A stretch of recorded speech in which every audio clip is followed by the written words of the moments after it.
All right, plenty of people heeded the warning about coming, which is good. I appreciate that. I am, from those of you who don't know, actually, I'm now suffering from terrible springtime allergies and drowsiness. But it's okay. We're going to go through anyway. We're going to go through this wonderful talk. I'm going to talk about enterprise development, enterprise Drupal, however we want to look at it. So I work, and these fine people behind you work. One's in red. We tend to have projects now where we've alternated between 3 developers up to 30 developers, and now back down to about 18-ish developers. And you realize eventually, doing enough of these projects for long enough, that there's a big difference when it's 1 person, 2 people, dev maximum, like where I worked in my first job where we kind of did enterprise websites for a travel company. We had like a scrum team of 7 people, we had a scrum master, 6 developers, but we would work in like 12 different projects.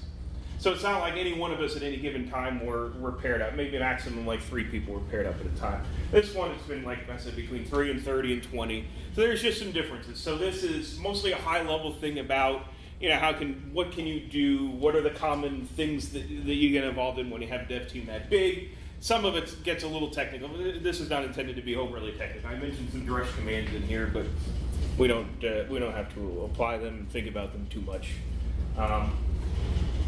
Well, getting into it, a lot of differences. So the biggest one, hopefully I spelled everything correctly. The biggest one is communication. We have scrum ceremonies, we have 2-week sprints, we have, we've broken our team of say 20 developers into like different scrum teams, different scrum masters, different ways of organizing, and how do those teams communicate with each other? How do they function in Slack? How do they communicate in Jira? How can they get work assigned? How can they write notes in Confluence? How can they get code? How can they get code reviewed? It all goes down to communication. Like talking, being aware of who's working on what, kind of seeing who's assigned, being on top of things, raising your hand. If you have questions, reaching out to people, pinging people individually, but it can get overwhelming. I mean, just today I've had Slack, Skype, email, Saturday, just pinging, hey, you got a second? So sure, I got a second. But technical alignment is another big thing I'm going to talk about in here. Deciding how to code something. There's a lot of good decisions you can make, but you kind of want to reach the same decision and not kind of go off in disparate paths and say, I'm going to implement this module one way, I'm going to do something else the other way, because then you're just going to be testing the bounds of what Drupal can do all the time and not really getting anywhere. Assignment of work, remote developers, those things are going hand in hand a little bit for us. We have, aside from myself in Tampa, we have some developers in New Jersey. The majority of our developers are in Brazil, which is wonderful. They're in kind of a similar time zone to us, but there's still some challenges. And how do we maintain that good communication? Okay. The first and foremost thing we're doing a lot right now, and we've done it in the end of the year about how do we bring in new developers and what. When we get assignments, when we ramp up, when we have these phases where we go through more development work, the less development work is how do we bring in developers. And really where we start with, and we have a big one of we said we're going to take our Confluence page where normally we had a lot of notes about, hey, how do you get started on the project? We changed them, we decided to put them into the README file in the repo. We don't use GitHub, we use Bitbucket, which we call our source code. So we're one of those companies. Does not use GitHub, but anyway, it's very, very similar, obviously. And how you get started. I was working with a developer this week in Tampa, going through the checklist and appending it. Is this still relevant? It was updated, our particular README file was updated a couple of weeks ago. But how relevant is it? We have another developer, another opportunity to look back at it, run through the steps and say what needs to be updated, what doesn't need to be updated. It's those little things sometimes you gloss over and say, we haven't touched this README file in 6 months, it's good enough, we're still doing the same things. But we're not always doing the same things, we're adding more to it. We're using Lando. A lot of these commands reference that you need to download at Lando, and probably something we should add in the documentation. He didn't have it. He had Docker, but he didn't have Lando. So other things we said, we need to run through. Maybe we need to expand on and install Lando. Maybe we need to run through the best tests. Maybe referencing that, do we need to look at having homebrew on the computer so we can do something that versus installing it natively?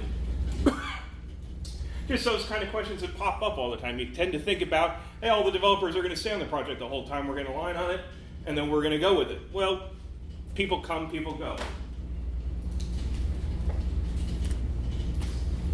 I have a slide about here talking about websites versus profiles. This is not to be a very technical definition of it. This is more like a business. This is how we try to communicate it in the business, because they're always talking about profiles and platforms, and they're using a lot of words interchangeably. So we kind of align. I hate using the word align, but it's the allergy medication talking.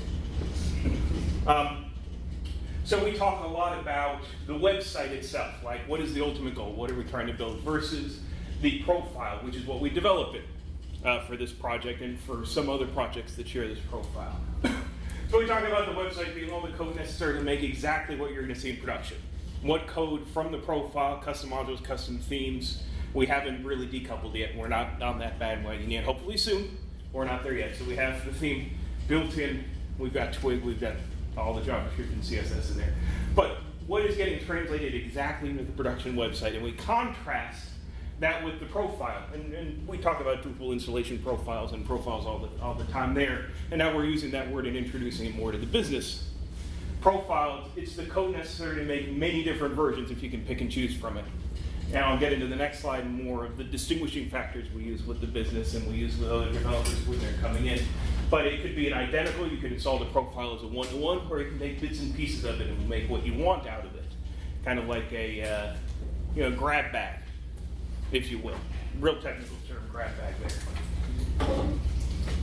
So I'll go to the next slide here. Again, a website, even if it's a one-off, and say, I want to go to a hosting provider, I want to get a Drupal site. That's something you can handle with local development going into dev and production with some configuration things. You can run a Drush configuration export command. You can take what you have locally and put it on a one-to-one basis up into production. You can run a config import in production, and you can kind of handle that. Whereas a profile is going to have a little more in it than just your typical site code would.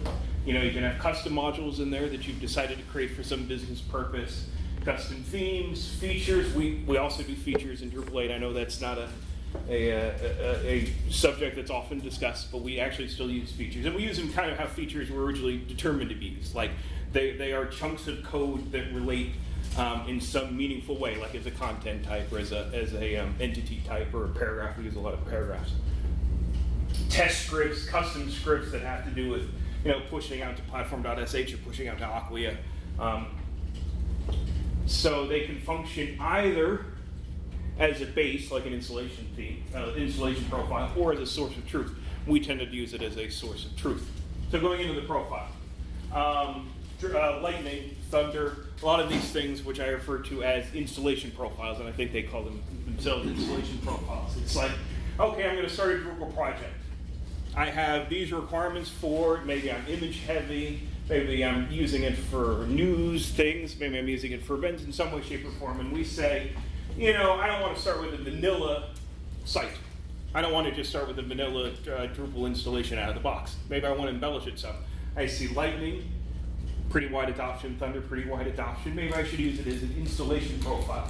But that's really a set it and forget it. You use it, you get all the features of it out of the box, and then you tinker with it. You update the composer file if you add a new module. You add something to it, and you get farther away from the profile when you got the composer files aren't going to match anymore because you've added modules to it. You've maybe subtracted things that you don't use. You've done configuration export and import in your site instance. So you've kind of lost that profile. You've lost the ability to say, there's a new version of that profile. There's a new version of Lightning out there. I'm going to update it. Well, a lot of your files in there may not line up. You may have edited them. You have your own repository for it now, and you don't really need it anymore. You can run a composer update. You can get the latest version of modules. What are you really missing? Are you missing those things that were built into the profile? They're still there. You can embellish them yourself. You can write a module that builds upon something. Like the Lightning has a lot of custom modules in there. You can build on it. We tend not to do that. That's certainly one way it's widely used. We tend to focus on the second way. And we use not as an installation profile, we use it as our code base, meaning the majority of what we code for the website, custom modules, features, themes, configuration, that's run during install or run during a database update, we tend to keep in the profile. We actually do all our development in the profile, so it's the source of truth. So then we say, we're always updating the profile. When we're making a pull request, when we're updating code, we're updating that profile. So we tend to refer to the business as we call it a platform at that case, because it could be used to make multiple instances of the website. Now there's a multi-site, but saying, you know, I want to deploy, one of the projects we're working on is jnjmedicaldevices.com. We want to take this profile and make jnjmedicaldevices.com out of it. Or we want to take this profile, which is not an installation profile, as a platform, and say, I want to make an education site out of it. Well, there's content types in medicaldevices.com that refer to education training courses, but I don't need some of the products. I don't need the taxonomies that are associated with the products. That's okay. We don't need to use them, so we're going to use the platform, and we're going to pick and choose, and then we're going to make it a site instance, so that this platform is then supporting 2 websites. Those websites don't share any database. They don't share any data between them, but they're using the same code base, and they're going to get those updates. You know, we're going to pull them in via Composer, and we're going to say we're going to pull in this profile into each of those site instances. We're going to run an update script for that profile to bring in the latest code, and it's going to propagate to the configuration of both websites. That's how we use it. Okay. Another area of issue we talk about when bringing new developers or having a lot of developers is code quality. So, and we've had a lot of talk about this because, you know, when we're discussing a website, we're discussing generally the features of the website. How can we make improvements? What do we need to add to the website? How do we fix bugs on the website? That tends to be a lot of the focus of what we talk about. But as we're doing that, we want to see ways of minimizing what we have to fix, ways of maximizing our time in a sprint, ways of maximizing the number of tasks we can get to. So it's important we align around some kind of a code standards. And one of our developers is actually here, not in a red shirt, but someone who was big into talking about this, was using PHPCS and putting it right into our, I'm using Atom on this computer, a lot of people have PHP Storm, putting it right in there as a plugin. So we see when we're developing, you know, if we're doing a preprocessor, we're using correct Drupal-based PHP standards. When we're doing a Git push now into a remote repository, we're actually doing a sanity check now. If you edited a file and there's issues in that file, whether they're a warning or an error that says, hey, your PHP is not conforming to standards, we're not going to let you push, which was a great thing to find out at midnight one night, but it happens. In that case, I disabled it, but you shouldn't do that. You should absolutely, it's a good thing. It was a good thing it found it. I didn't write all the code. It was like a 1,000-line file, and I didn't write any of that, but it was still the file I was committing, and I absolutely should have done it, but Hey! Oh, Opa! Hey! Hey! It's a Drupalcamp miracle. Yes. So using that has been really great for us. It's kind of, in a way, standardized the file as we look at it. Things are kind of where we expect it to be. Even, you know, when you're in code all day and you see the tabs are off, it's like, boy, this file uses 2 spaces for a tab, this uses 4 spaces for a tab. And when you're working 10 hours a day on that code, you go, it really got under my skin. You can tell PHP Storm to autocorrect that for you. Can you? And then when you open the file, it'll just be like, hey, do you want your tabs like this? And you go, no, and it just fixes it. Now you tell them. Now you. Of course, I'd have a commit that was a huge amount of anyway. But yes, but standardization is important like that.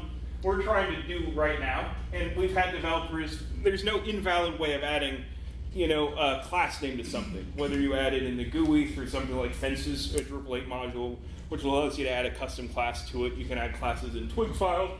You can add classes in groups, in view modes. But of course, classes are great. You can use spaces, obviously between class names, underscores, dashes, camel case. You can do whatever you want with class names. But I would caution you not to use all of them simultaneously. So it's saying, should I use a naming convention? It doesn't have to be bad. It can be your own. You can make a documentation of it. But, you know, would it be a good idea to use those kind of naming conventions when you're thinking about it? Yes. You know what to expect. They're easier to search for.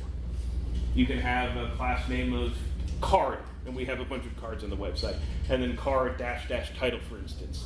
And in SAS, it allows us to use the ampersand to inherit those class names between it. But in all, it helps us keep the code readable. Easier to use, easier to expect.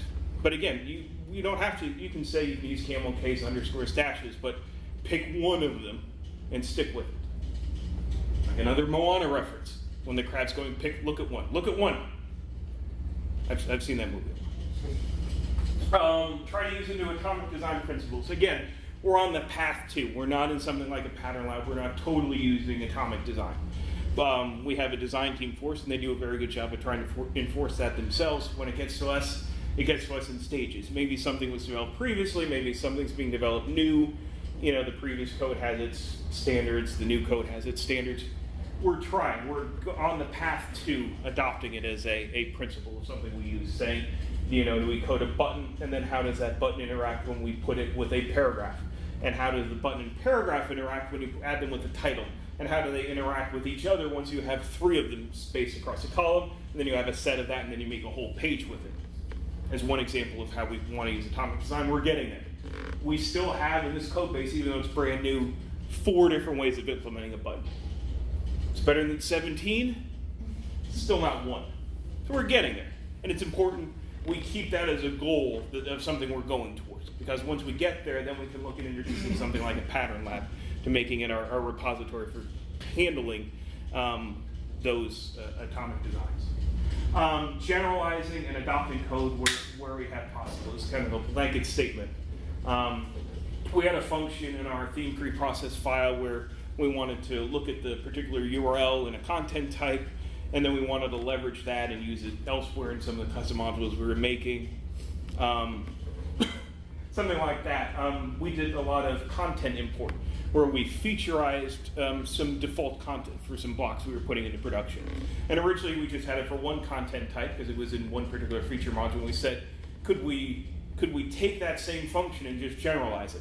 We stick it in our profiles install file, and we say, can we just pass in the particular block ID that we need this for, and pass in the content, and generalize the function that way, and it can be used by all of our other custom modules? Yeah, that was something we can do, and that's allowed us to simplify and move to the direction of code quality there by leveraging something.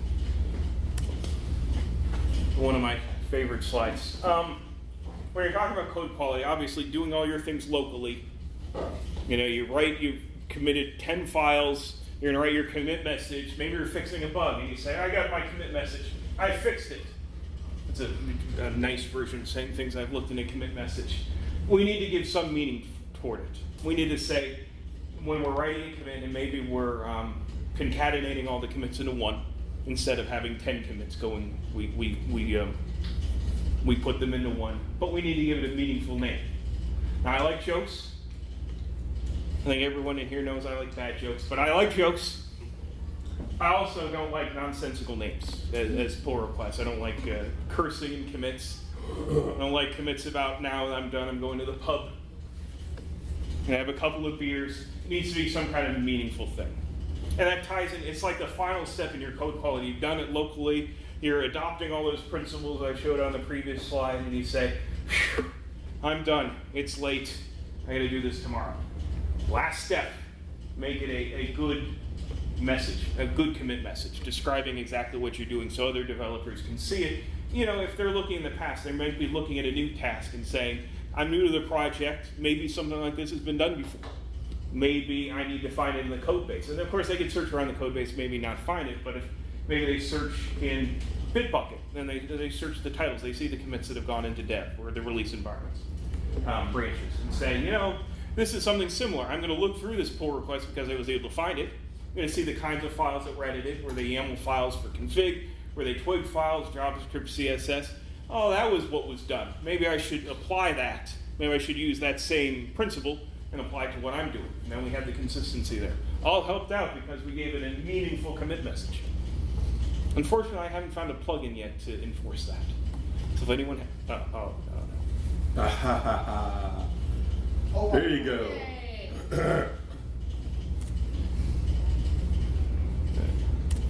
Go. You went too far. I did go too far. Uphill. page up. There we go. Okay. I think I'm in the right spot. Okay. Once we've made that commit messages, we've gone through, we've made our code, we followed those standards, made a good commit message. We're asked, being that there's 30 developers or 20 developers, one of our tasks as developers, and something we can't get away from, is doing code review once it gets it. Even if it's following all those standards, there's no guarantee that it does what it says it's going to do. Because that could be its own kind of bug. This code works, it runs, it doesn't generate an error when I convert Sass to CSS, concatenate CS6 down into plain JavaScript. It does, the code works, but it doesn't do what we expect it to do. So we want to use a remote environment. We say, hey, we made this pull request. We need to send it to an environment. We use platform.sh for this. We say in our branch, we're going to push this to platform.sh. It's just going to compare it to the branch. Let's say dev, for instance. We have a dev branch in platform.sh. We have content in there. We have configuration in there, images, all the things we would need to make a production website. When we use platform.sh to push our branch code, usually tagged as some kind of a user story or a bug number that we get from Jira.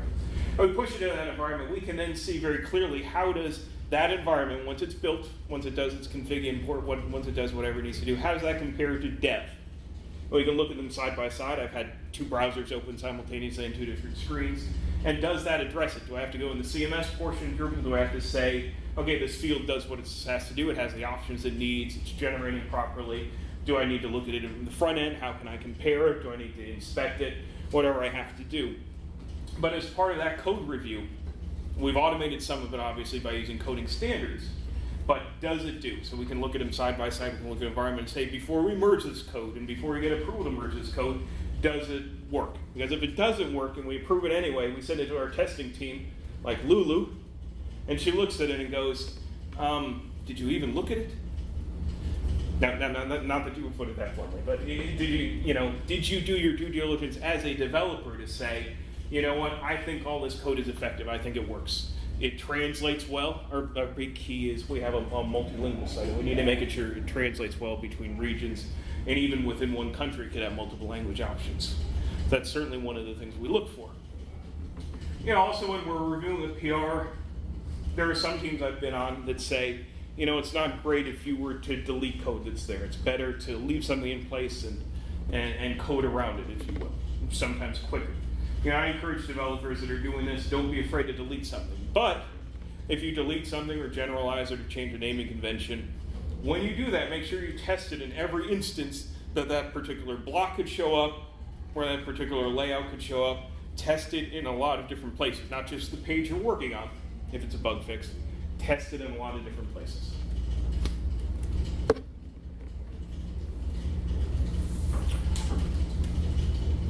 When there's a lot of people working, I had a question. Oh, sure. Going with the code quality, I guess. Sure. More of like implementation details for issues. How would you approach making sure everybody uses the same style or uses the same tool? You were talking before about using Twig versus using pre-processes. Like, is that something you put into like the README? Absolutely. Or would you, or someone with more knowledge of the entire project would prevent an issue? I would say, I'll answer your question in two parts. One, I should rearrange my slides because I actually have a slide about that. Okay. Two, that's where that's where saying documentation, where when you approach a new request or how do you approach a particular situation, because being that we have like 3,000 different requests, not at the same time, but ultimately we see some parallels between the types of requests we're going to get. So to say, if you encounter this situation, you should approach it by using maybe a template file. Or if you have a situation you're making a new content type that has a bunch of fields in it, a note in the documentation could be, we have paragraphs already set up using the Drupal paragraphs module that is going to handle 9 out of these 10 fields. So when you write the field definition, you should use the entity relationship to that paragraph and not create a new one. So something like that where we standardize around this is already existing, we should just leverage it. And when we do the configuration for it, it's going to output configuration for the uses of those fields in that content type, but not the fields themselves. But yes. Okay. depending on your trust level with your team too, like if they're like someone else's team and they might not follow those standards, you can always set up like a linter too. Like that's what I do, and I'm like, you people I don't super trust. And then when it goes up to GitHub, at least for us, if it doesn't pass the linter, it can't be moved to the peer review status. So they have to fix it before they can even pass it to peer review. The linter is just for syntax. I was talking more of how to implement it. Like if you, Mhm. like a Yeah. view is a, Yeah, because it could pass the linter, it could pass all those things, but it's saying, you know, like in Drupal, there's a lot of ways to do the same thing. And it's got to be communication. And I'm going to talk about that. We have a weekly tech alignment that handles all of those issues, and we encourage developers to reach out in the chat when they're looking at how do I approach doing this? How do I approach making a new content type? How do I approach making a paragraph? So we always encourage questions before you get into it. And for my team, I also say, even if your pull request isn't ready, like it's not, you haven't gone through all your checks for it yet, make an early pull request. It doesn't have to be in the same status to be, you can put a note in there. You say, this isn't ready to be merged. You don't need to review it for completeness, but this is what I'm thinking. And it's almost like a proof of concept PR. It's like, I've done some work, I did some research into it, I've got a lot of different options here. This is what I think would be a good approach. And you make it as a proof of concept pull request, and you say, open it up for questions and say, is this a good approach? And then you can have developers who might not have even been aware of its existence. You know, when there's 4,000 issues, you don't see everything that comes in. Oh, that's a really good approach. And that's a good area for encouraging discussion. Ooh, I like that approach even better than what we had done. Does it make sense to migrate what we have to this new approach? And we did that a lot for our taxonomy because we actually had pages generated for taxonomies. Our taxonomy being companies in this case, because there's multiple companies on the website. And we went through like 3 different approaches. We had a page manager version where we had a linkage between the taxonomy and the page manager, but we were constantly breaking that linkage.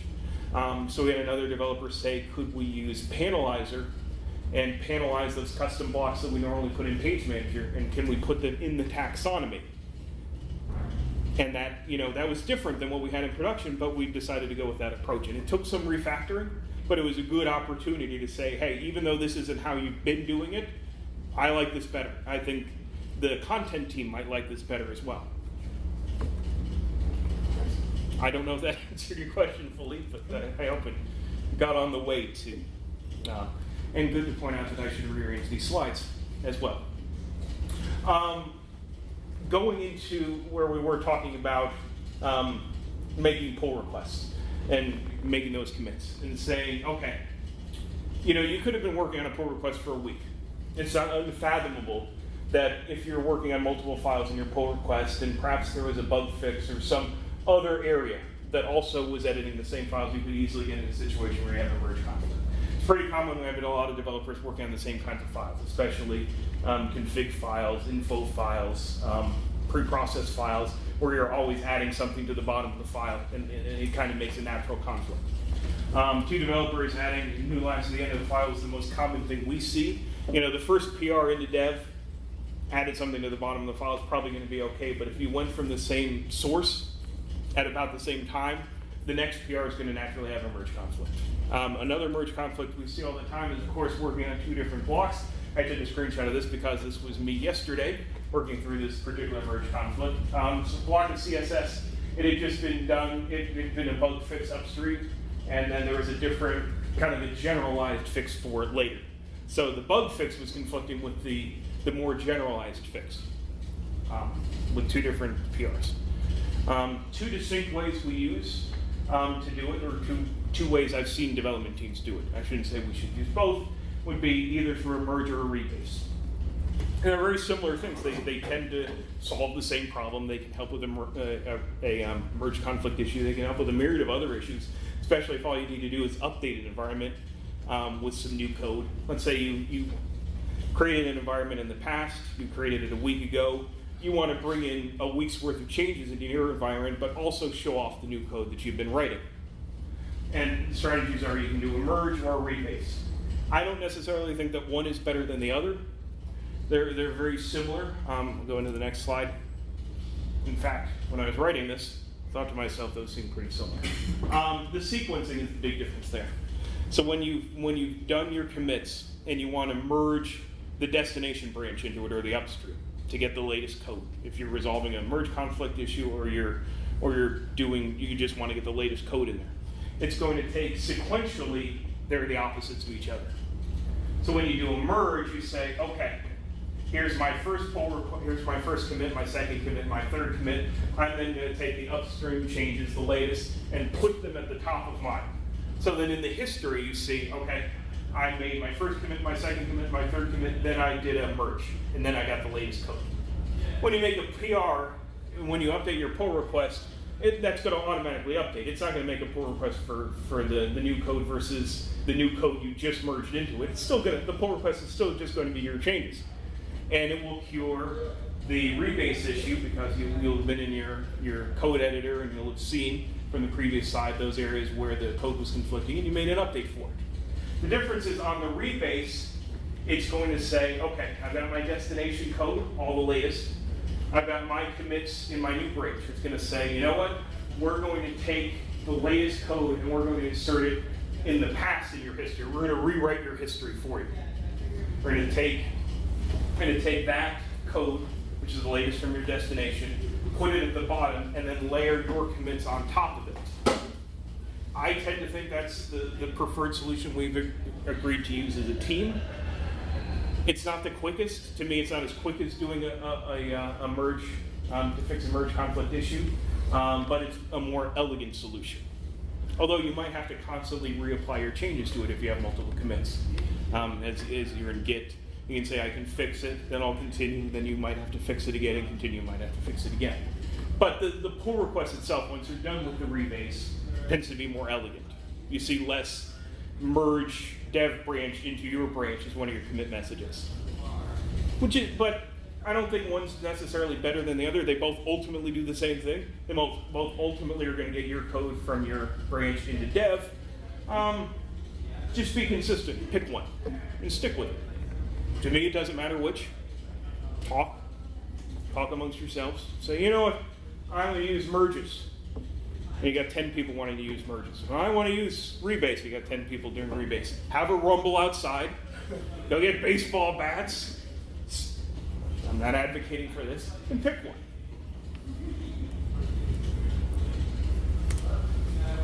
Okay. I think this is going to start to get into the things you had a question about. How do you make internal decisions as a development group? The two biggest decisions we face when we're talking amongst ourselves, if you will, is how do we add stuff to the website and how do we fix things on the website? And fundamentally, the two biggest questions, the two things the business, in this case we work for the business, but the two biggest things the business is always interested in. How do I add to the website? How do I fix what you idiots did to the website the first time? They don't put it like that. This is where it's very important. We do this weekly, and we have a technical alignment meeting. We get all the developers together, and usually the people in the Scrum Masters and the testers especially, because they ultimately have to see the end result of the product of why we're meeting. But generally not business folks and not really anyone else. And we have a meeting, and we have an agenda for this meeting. We say, you know, we have these requests coming down the pipeline. We want to ultimately do that fix to the images, you know, some aspect ratios, some things. We need to add a content type. We need to change the way we're structuring a taxonomy, perhaps. We have very content-heavy websites. So we have a tech alignment. We have that on the agenda. And we say, okay, especially for the new developers, we're going to talk about this. We're going to assign one person to present on it. They're going to have some slides. I mean, I use the same minimalist slides that I do here. And I'm going to say, this is my approach. And I'm going to go through the rationale for that approach. I'm going to say, you know, this is similar to how we've adopted it before. This is maybe taking an existing JavaScript file and making some alterations to it to make it more extensible. This is a solution where I want to implement a custom twig file. This is where I want to put in a different view mode and use groups to kind of align content, whatever it happens to be. And we go in that tech alignment and we get to some agreement. And we encourage active participation. We say, you know what, this is very important. It's important we get it right. It's important we try to minimize rework. And then we talk about it. We say, what's our action steps going to be? Okay, would a developer like to work on it? They say, you know, we do our meetings in Skype. They say yes, we assign it to them, and they go off and implement the things we talk about in that tech alignment meeting. Or if they have issues, bring it back up. If you're having an issue with what we talked about, because we talked about it too generally in our technical alignment call, bring it up next week, or bring it up in Slack and ping people and get an answer to your question, because we don't want it to sit for any length of time. Another one of our decisions is often, okay, we have this request for the business, we have to do some kind of physician finder. One of the new features we have for the website. Put in your zip code, the type of surgeon you're looking for a patient, and it'll output some results. Okay. Can we leverage a community module, or do we have to make our own module? In this case, we had to make our own because it was a very specialized kind of a thing. But even still, could you leverage something? Could you leverage the ideals of something you saw in a community module? And that's a big discussion here. Do we use something that exists and already has unit tests for and has been vetted by the community, or do we make some kind of custom module for ourselves? It's very often something that comes up in our tech alignment. And selecting when and how to use that community module, we talk about the adoption. We see 3 other websites. You go on the Drupal.org website and you see 3 websites are currently using this module, and 4 of them. And you go, uh-oh, maybe it's a good module. Maybe there's some reason why it's not widely adopted. Or you see something like paragraphs and you go, oh, 3 million websites are using paragraphs. It seems legit. Is the module actively maintained? It could be requesting co-maintainers. I see that message on a lot of modules on Drupal.org, requesting assistance in some way. And we're lucky enough as a big organization to say, if you were looking at this module and you wanted to use it and you made a patch for it in some way, shape, or form, share it back. We're going to use it locally, but share that back, share that patch. Do you see an issue in the queue of saying this is broken, but it's something we really need? Share it. We do that all the time. A lot of our developers do. A lot of our third-party developers do as well. Share it back to the community. And then going into the issue queue, are those issues being addressed? You can see a whole issue queue of issues, and there's not a lot of traction on fixing.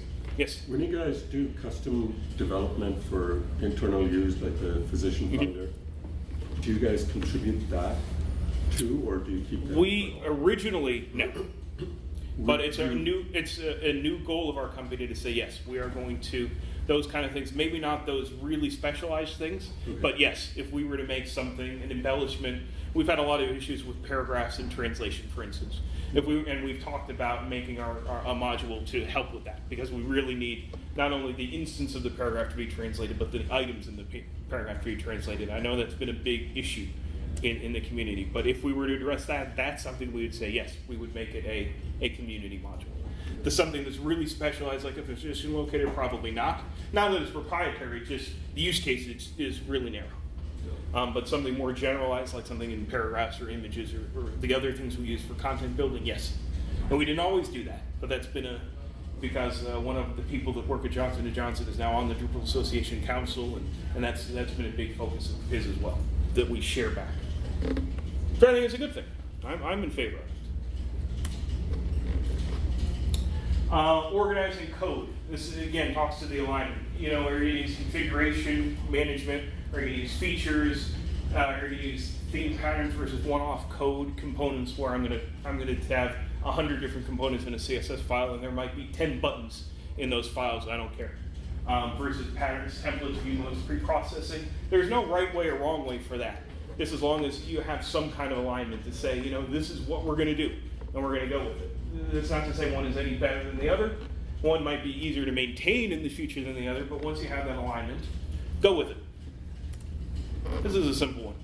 We need to do a lot of communicating. And we're not short for methods of communicating either. We have Slack, we have Skype, we have Microsoft Teams, we have Confluence, we have Jira, we have Source Code, which is our version of Bitbucket Enterprise. We have email. We've shared out our phone numbers, our social security numbers, our health insurance information, our next of kin, whatever we need to share with the other developers, except for the last stuff.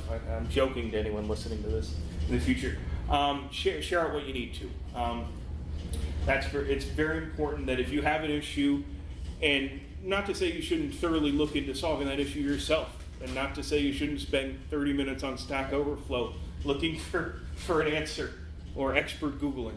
But if you're really stuck, ask about it. We're always there to help. We want to get these issues addressed.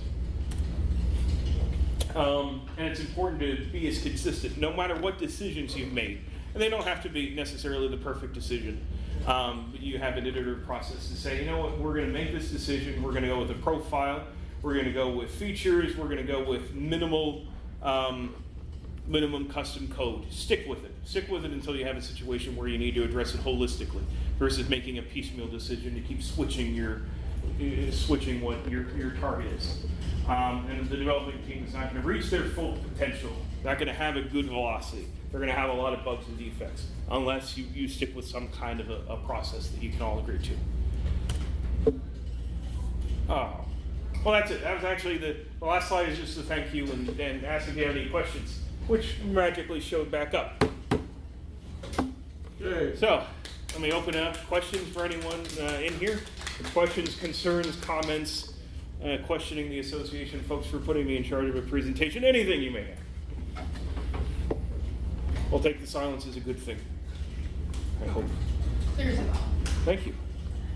And I appreciate your question from earlier. I'm glad we were able to talk about that. I did the same thing at the end of the Twig one where I put up a slide. It was like, should you use Twig or should you use view export or should you use view modes and groups? And it was, there's a lot of different ways to do it, but be consistent. And that's what I would encourage. And don't be afraid to switch it. Just know that you have to switch it in a lot of places or you're going to be maintaining multiple versions of something. And that's going to be more dev work in the future. So that's actually right on time. Who from Johnson & Johnson is on the board? George Mathis is his name. George Mathis. And what do they do at J&J? He is our open source evangelist, would be the best way of saying it. We do Drupal websites for our consumer division like Tylenol and Listerine. We do it for pharmaceuticals, like Zyrtec, for instance, and medical devices, which we work on ourselves. We work on the medical devices, which are used more for doctors and facilities than they are necessary for patients. Well, all of our divisions use Drupal, and he's a big proponent that even though we have sometimes vastly different platforms between those three, that we are able to share between what we can. Yeah. Something like if we did the paragraphs thing, we would want to share that, of course, with our internal partners as well. Yeah. But he was elected to the board, I think, last year, and is still there. Yeah. Yes. I'm sorry. Go ahead. Mine's unrelated to that. Okay. And then when you're working with, like, how many agencies do you work with? Like, you guys are doing a lot of development, but I'm sure there's agencies. On this project, most of our developers are lent from an agency. Okay. But it's not just one agency, it's multiple agencies. And then how do you work with them? Do you like... They're fully integrated. They might work for like a CINT, one of our big partners. They might work for them, but they're fully embedded. You wouldn't know them from not being an employee. They have an email address for Johnson & Johnson. They have access to everything. Okay. You wouldn't know they were a third-party vendor by interacting with them. They're fully embedded in the team. You don't isolate them from project to project or anything? No, in fact, we do the opposite. Okay. Maybe project to project, but in this project, since we have 4 Scrum teams, they're not like all one Scrum team. We have people we mix more by skill set than by what company people work for. But they part of the tech alignment as well. Oh yeah, absolutely. They're in all the meetings. They're in stand-ups. They're in tech alignment. They're in refinement. They're in our demos. Everything. And are they working on site, remotely? How some on site, most remote. But some of them, the ones in New Jersey, work on site. And then when they work remotely, are they VPNing in, or I mean, how? I'm like more interested in like security. Yeah. And they don't have to VPN in. They have a local environment, and we put Lando configuration in our profile, so that once they clone that, and they have credentials to go into our enterprise Bitbucket and download what they need to, but they don't need to do a VPN in. They can access their email. They don't have to go through a VPN. They probably have the same thing we have, which is an authentication tool. But beyond that, no, they don't need VPN. And I don't even use it myself. All you need to do is just like, all they need to do is just write to your Bitbucket, and then and then that's how you pull in the code from them. Exactly. But it could just be another employee, and we would do the same thing. No, this is good to know, because when we work with other enterprise, I want to know, like, okay, how do you guys work? How do you guys work? So sure. You wouldn't know one person from the other. In fact, in the last room I was in, we had one of our former colleagues who's now working on a different project for a vendor. But he was as fully in the team as I was. Making suggestions. It wasn't a situation where he just said, okay, here's a task, we need you to do the task. He was making the suggestions. He was fully in there and leading things in the tech alignment. Yeah. No difference. No, that's good. Yeah. Question? Kind of. I was just gonna say, with you guys being so heavily invested in Drupal and having like an open source evangelist, are you guys part of the Drupal Association? Yes. Good. That's all. I was just trying to plug it. It's a good plug. And on that note, it's time to end the show. Thank you very much for watching, and good night. Yay!